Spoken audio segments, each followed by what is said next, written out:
Сәлеметсіздер ме оқушылар? Қазір әдебиетті оқу сабағы. Бүгінгі сабағымыздың тақырыбы табиғаттың құстармен көрікті және бұлбұл мен тоқылдақ деген тақырыпты ашайық. Бүгінгі сабағымыздың мақсаты шығарманың мазмұнын дайын жоспар бойынша немесе өз сөзімен мазмұндау, мұғалімнің көмегімен мәтіннің тақырыбы мен негізгі ойын анықтау, мұғалім көмегімен оқылған шығарманы бөліктерге бөліп жоспар құру. Жақсы, олай болса, мына жұмбақ өлеңді түсініп оқы. Шешуін тап. Алғашқы түбір сөз аспаннан тұрған сорғалап.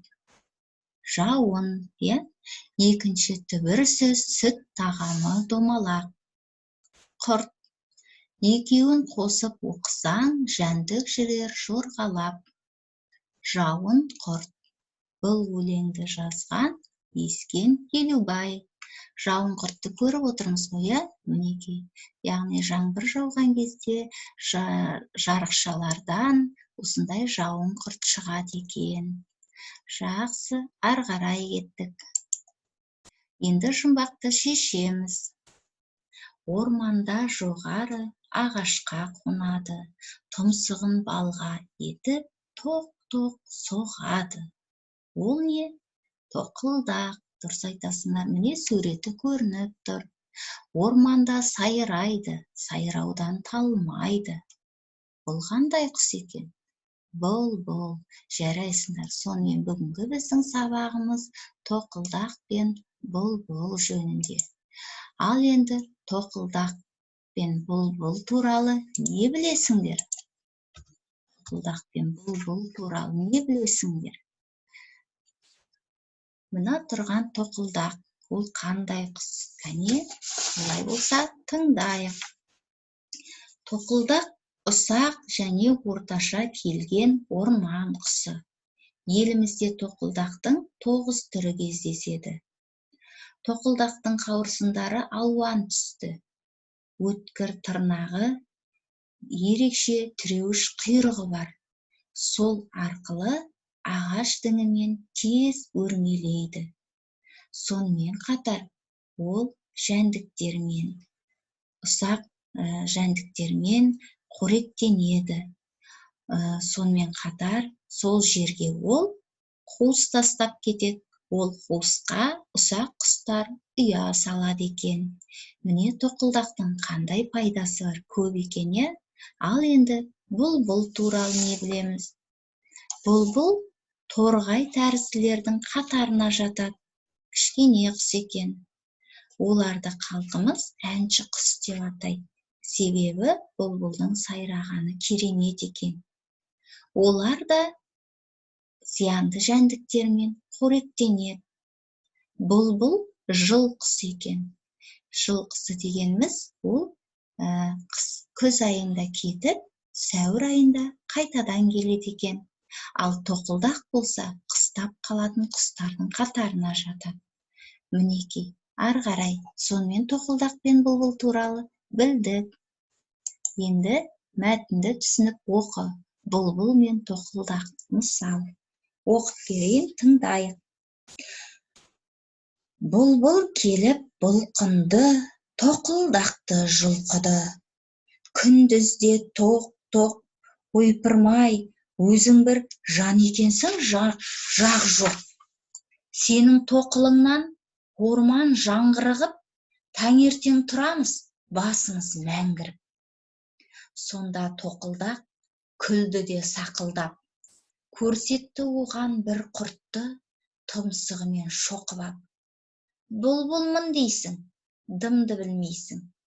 Кезің келді сыналар, мен болмаса мыналар, жоқ қылмай ма орманыңды? Көререм сонда әнге салғаныңды. Құрт жеген соң гүліңді, жұрт не қылсын үніңді? Бұны жазған Шона Смаханұлы. Балалар, мен не оқыдым? Бұлбұл мен тоқылдақ. Сонымен мысал оқыдық, есімізге сақтайық. Мысал, қысқа оқиғалы шығарма. Мысалдың кейіпкерлері аңдар, құстар, жануарлар, өсімдіктер болады. Мысалда кемшіліктер сыналады. Ақыл кеңес айтылатын қорытынды ой болады.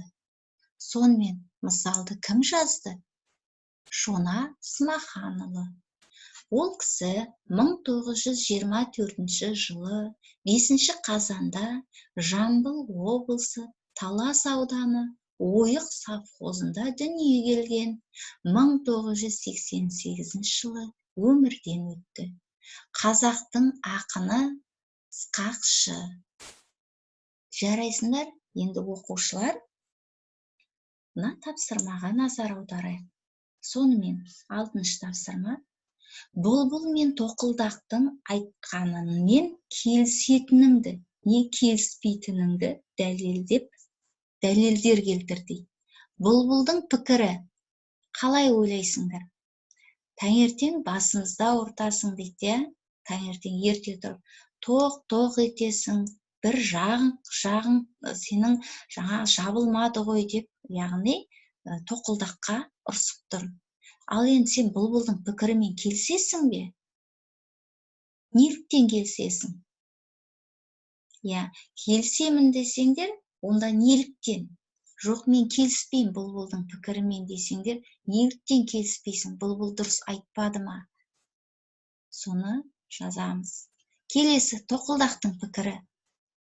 Тоқылдақ, көрерміз дейді.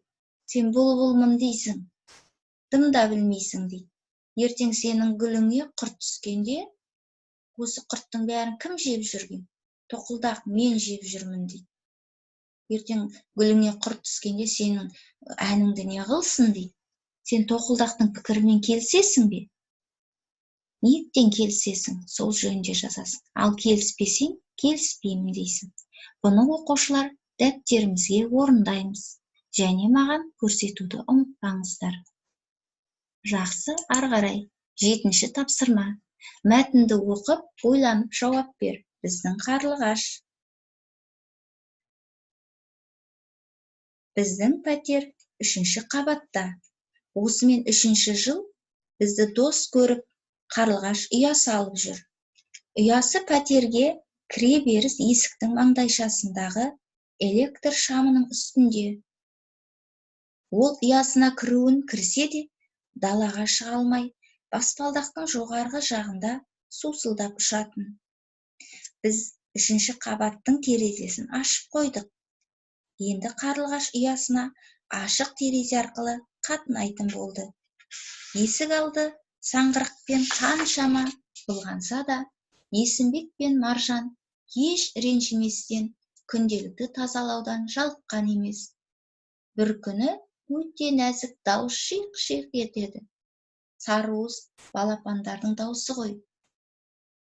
Дамылсыз тамақ тасыған анасын көріп, мәз-мейрам. Біз де мәзбіз. Жазған Зура Мирханова.